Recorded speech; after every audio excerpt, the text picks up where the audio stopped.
दूसरी सभ्यताओं में उन सभी को एंजल कहकर खारिज कर दिया जाता है, पर यहाँ अलग अलग गुणों वाले जीवों की पहचान अलग अलग तरह से की गई है। एक खास तरह के फायदे के लिए आप एक खास जीव को बुलाते हैं ताकि आप अपनी सामान्य ताकत और क्षमताओं के मुकाबले कहीं ज्यादा चीजों को हासिल करने का लाभ ले सकें।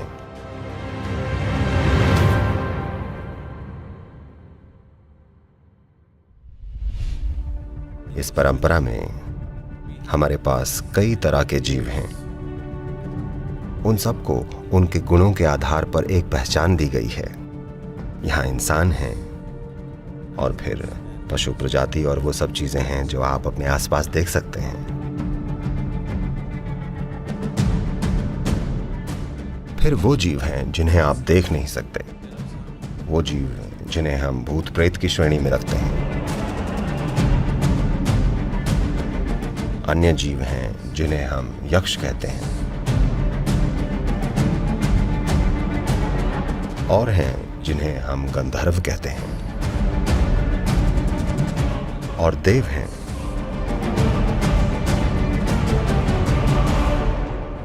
तो इसी आधार पर वृक्ष देवता हैं, वानर देवता हैं, हाथी देवता हैं, फल देवता, सब्जी या शाक देवता, पुष्प देवता है। हर चीज के लिए एक देवता है।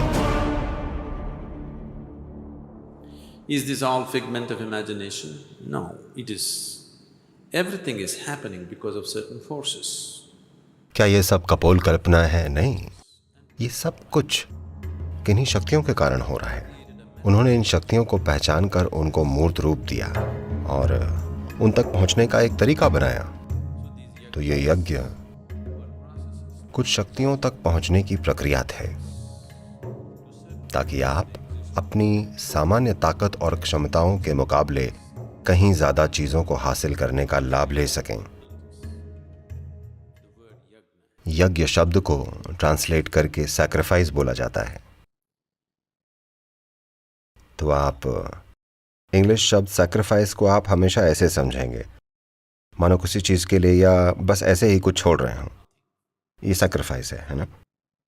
किसी चीज के लिए कुछ छोड़ना तो व्यापार है, ऐसे ही कुछ छोड़ देना सैक्रिफाइस है। तो ये जरूरी नहीं है कि यज्ञ का मतलब सैक्रिफाइस ही हो।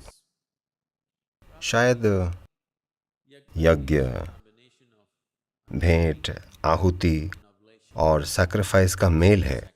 इन सभी तीन चीजों का मिश्रण है।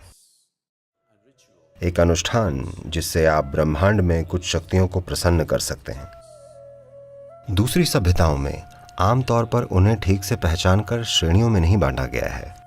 सभी एंजल्स कहकर खारिज कर दिए जाते हैं। पर यहाँ अलग अलग गुणों के जीवों की पहचान अलग अलग तरह से की गई है और उस अनुसार किसी खास तरह के फायदे के लिए आप एक खास जीव को बुलाते हैं। इसके पीछे एक पूरी प्रक्रिया और विज्ञान है। आज भी लोग इन यागों और यज्ञों का इस्तेमाल कर रहे हैं। आमतौर पर कई सारे लोगों के लिए शायद ये कारगर नहीं होगा क्योंकि ये ठीक से नहीं किया जा रहा है जैसे होना चाहिए। फिर भी बहुतों के लिए यह काम करता है। ऐसे बहुत सारे लोग हैं जिन्हें इन चीजों से बड़ा फायदा मिला है। लोग एक खास तरह से यागों और यज्ञों का इस्तेमाल करके भौतिक संसार में जो करना चाहते हैं उसे प्राप्त कर लेते हैं। भले ही वो कोई फर्क नहीं पड़ता कि कितने भी पढ़े लिखे हों और कितनी भी आजादी की बात करते हों, पर आज भी भारतीय नए घर में जाना चाहें तो पहले याग और यज्ञ करेंगे। बस यहाँ ईशा में हम ऐसा कुछ नहीं करते क्योंकि हम एक अलग प्रजाति हैं। अगर आप चेतना और ऊर्जा के खास स्तर पर हैं तो आप जो कुछ भी करते हैं वो यज्ञ है। आपको अलग से अनुष्ठान करने की जरूरत नहीं है। आपके जीने का तरीका ही यज्ञ है। तो यज्ञ अलग अलग तरह के हैं। यज्ञ का मतलब है एक ऐसे आयाम तक पहुंचने का तरीका जो अभी आपकी पहुंच में नहीं है। एक है अनुष्ठान यज्ञ कि आप कुछ करते हैं, उस क्षेत्र का कोई एक्सपर्ट आकर आपके लिए कुछ करता है, फायदा मिलता है, या आपने अपनी जीवन प्रक्रिया को ही यज्ञ बना लिया है।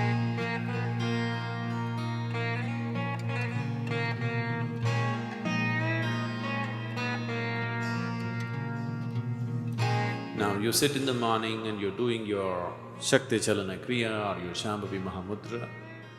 This is an internal yajna.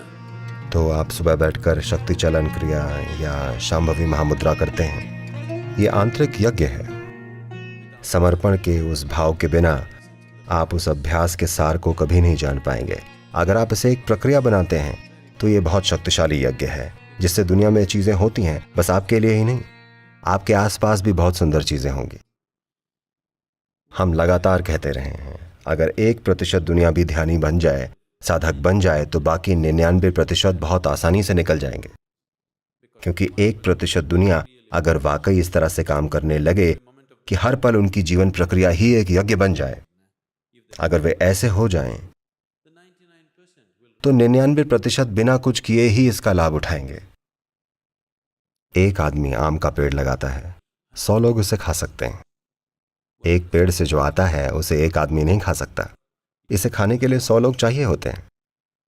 तो इसी तरह अगर आपने अपनी जीवन प्रक्रिया को ही यज्ञ बना लिया, अगर आपने अपनी जीवन प्रक्रिया को ही समर्पण बना लिया है, तो इसमें से हजारों लोग पोषित हो सकते हैं। आप देखते होंगे साधारण महिलाएं, उन्होंने अपने जीवन को उनके आसपास रहने वाले लोगों के लिए पूरी तरह समर्पित कर दिया है। वो बस खाना बनाती हैं, परोसती हैं। उन्होंने अपने बारे में कभी सोचा ही नहीं, मेरा क्या, ये कभी सोचा ही नहीं। वो अपने आप में संत की तरह हैं। मेरी माँ इसका जीता जागता उदाहरण थी। वो पढ़ी लिखी थी, पर उनका पूरा जीवन उनके पति और उनके बच्चों की देखभाल करना था, बस। हमने उन्हें कभी हमसे कहते हुए नहीं सुना कि मैं तुमसे प्यार करती हूँ। ऐसा सवाल कभी उठा ही नहीं कि वो हमें प्रेम करती हैं या नहीं। हमारे दिमाग में कभी आया ही नहीं, क्योंकि उनके जीने का तरीका ही हम सबके लिए पूरी तरह समर्पित था। और किसी ने इस बारे में कभी कुछ नहीं कहा, पर कई मायनों में वो स्वयं देवी थीं। सभी उनके साथ ऐसा व्यवहार भी करते थे।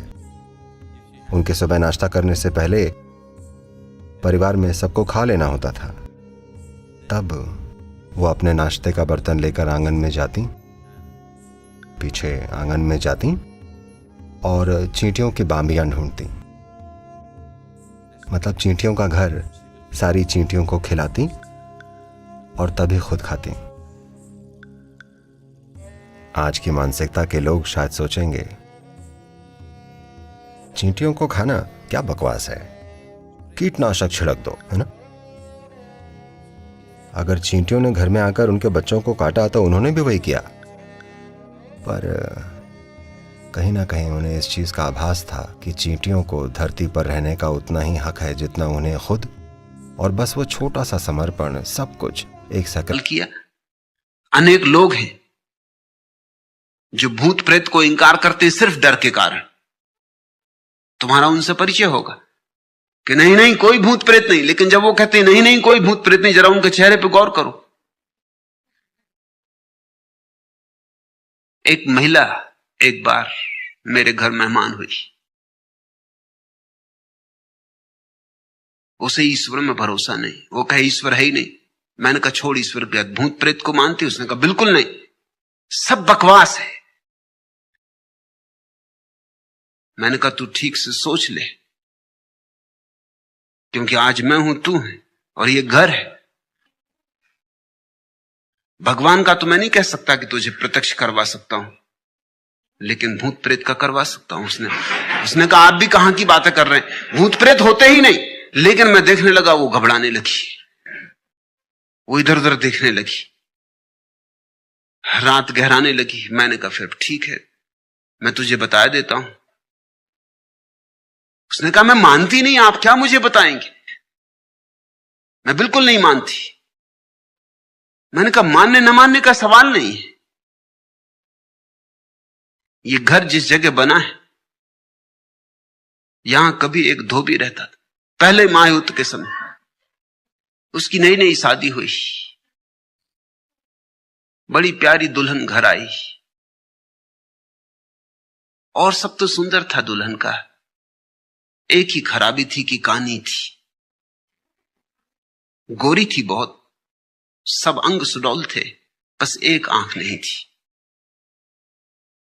उसका चित्र मैंने खींचा।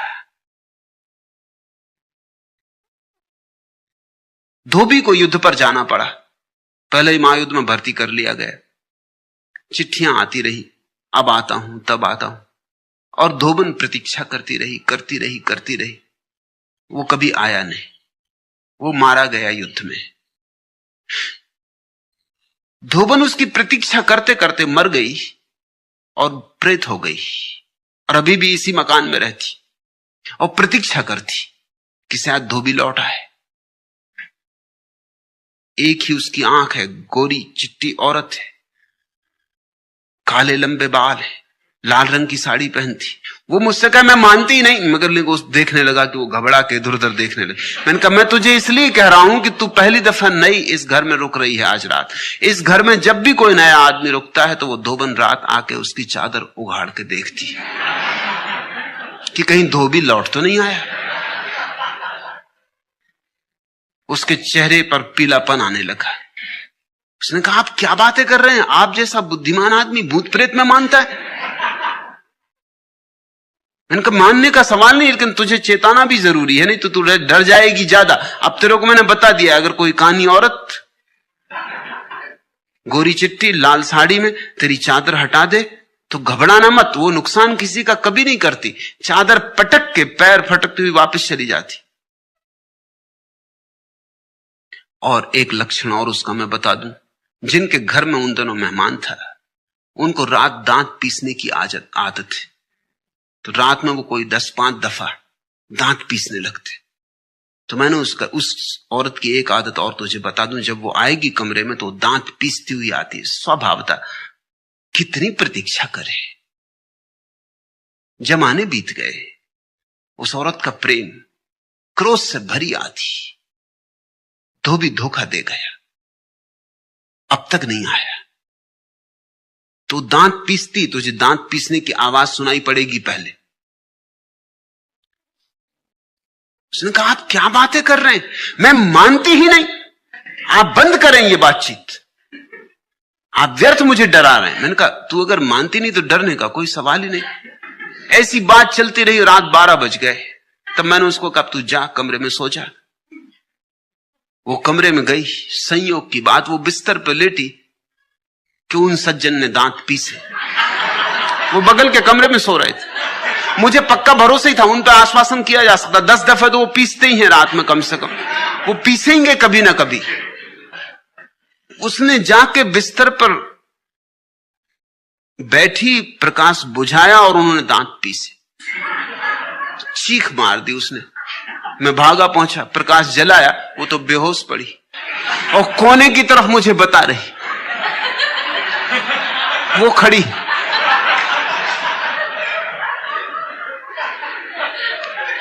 उसको मैंने लाख समझाया कि कोई भूत प्रेत नहीं होता। उसने कहा, मैं मान ही नहीं सकती, होते कैसे नहीं? वो सामने खड़ी।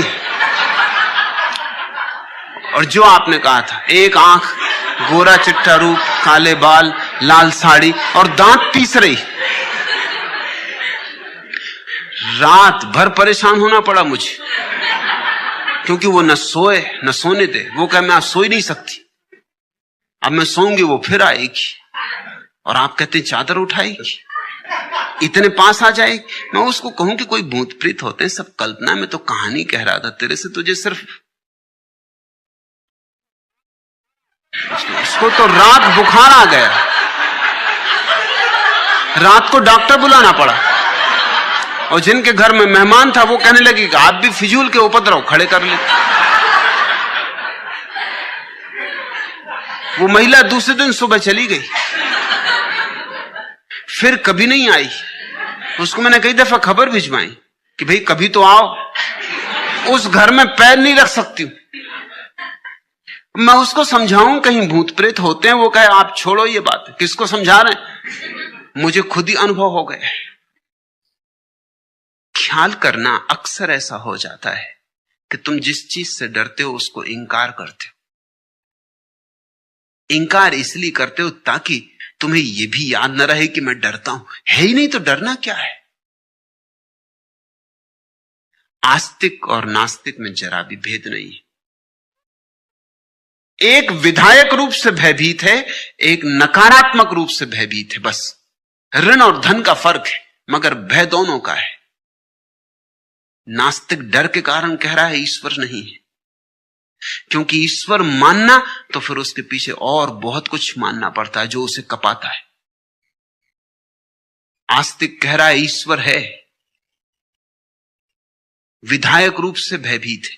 वो कह रहा है ईश्वर है, अगर मैं उसको न मानूं, उसकी स्तुति ना करूं, प्रार्थना पूजा ना करूं, उसको मनाऊं ना, तो सताया जाऊंगा। धार्मिक व्यक्ति कहता है ईश्वर के दोनों रूप है।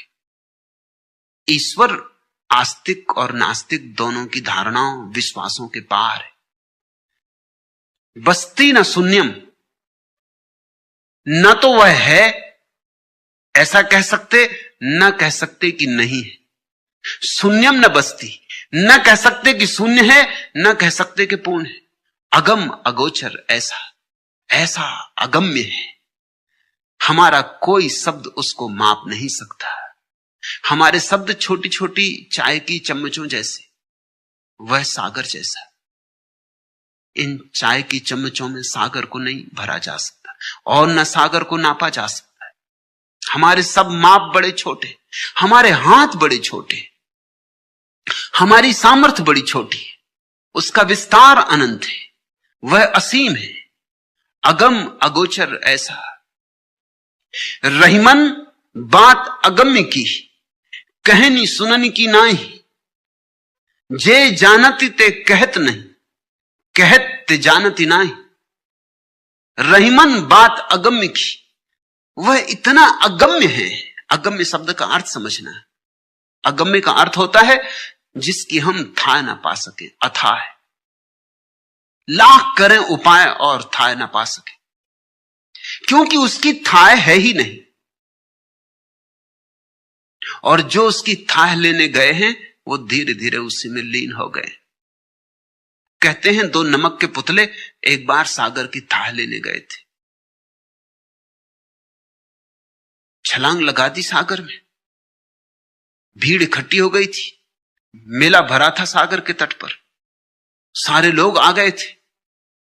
फिर दिनों तक प्रतीक्षा होती रही, फिर मेला धीरे धीरे उजड़ भी गया। वो नमक के पुतले न लौटे सो न लौटे। नमक के पुतलों को थाय भी ना मिली और खुद भी मिट गए। हेरत हेरत है सखी, रहा कबीर हिराई। गए थे खोजने, खो गए। नमक के पुतले सागर की खोज में जाएंगे, कब तक बचेंगे? गल गए होंगे। सागर के ही हिस्से थे, इसलिए नमक के पुतले का ख्याल है। हम भी नमक के पुतले हैं, वह सागर, उसे खोजने जाएंगे, खो जाएंगे। अगम्य का अर्थ होता है सिर्फ अज्ञात नहीं, क्योंकि अज्ञात वह है जो कभी ज्ञात हो जाएगा। आज जो ज्ञात हो गया है कभी अज्ञात था। चांद पर आदमी नहीं चला था, अब आदमी चल लिया। अभी तक चांद अज्ञात था, अब ज्ञात हो गया। हमें अणु का रहस्य पता नहीं था, अब पता हो गया। परमात्मा अज्ञात नहीं है। यही धर्म और विज्ञान का भेद है। धर्म कहता है जगत में तीन तरह की बातें, ज्ञात जो जान लिया गया, अज्ञात जो जान लिया जाएगा, और अज्ञेय जो न जाना गया है और न जाना जाएगा। विज्ञान कहता है जगत में सिर्फ दो ही चीजें हैं, ज्ञात और अज्ञात। विज्ञान दो हिस्सों में बांटता है जगत को, जो जान लिया गया और जो जान लिया जाएगा। बस उस एक अज्ञेय शब्द में ही धर्म का सारा सार छुपा है। कुछ ऐसा भी है जो न जाना गया और न जाना जाएगा, क्योंकि उसका राज यह है कि उसे खोजने वाला खो जाता है उसमें। रहीमन बात अगम्य की, कहनी सुननी की नहीं। और जब खोजने वाला ही खो गया तो कौन कहे, क्या कहे, कैसे कहे? सब शब्द बड़े छोटे, बड़े ओछे। तुम जीवन में भी अनुभव करते हो तो पाओगे। उठे सुबह सुबह, बगीचे में सूरज उगने लगा, वृक्ष जगने लगे, धरती की सौंधी सौंधी सुगंध उठने लगी। अभी अभी वर्षा हुई होगी, घास के पत्तों पर ओस की बूंदें मोतियों जैसी चमकने लगी, पक्षी गीत गाने लगे, कोई मोर नाचा, कोई कोयल कूकी, फूल खिले, कमलों ने अपनी पखड़ियां खोल दी। ये सब तुम देख रहे हो, ये अगोचर भी नहीं, गोचर है। ये अज्ञात भी नहीं, तुम्हें ज्ञात है। ये सारा सौंदर्य तुम अनुभव कर रहे हो। तुमसे कोई पूछे, कह डालो एक शब्द में, क्या कहोगे? इतना ही कहोगे, सुंदर था, बहुत सुंदर था। मगर ये भी कोई कहना है, इस बहुत सुंदर में न तो सूरज की किरण है, न माटी की सौंधी सुगंध है, न कमल के खिलते हुए पखुड़ियां हैं, न पक्षियों के गीत हैं, न सबनम के मोती है, न वृक्षों की हरियाली है, न मुक्त आकाश है। कुछ भी तो नहीं। बहुत सुंदर में क्या है? कुछ भी तो नहीं। वर्णमाला के थोड़े से अक्षर,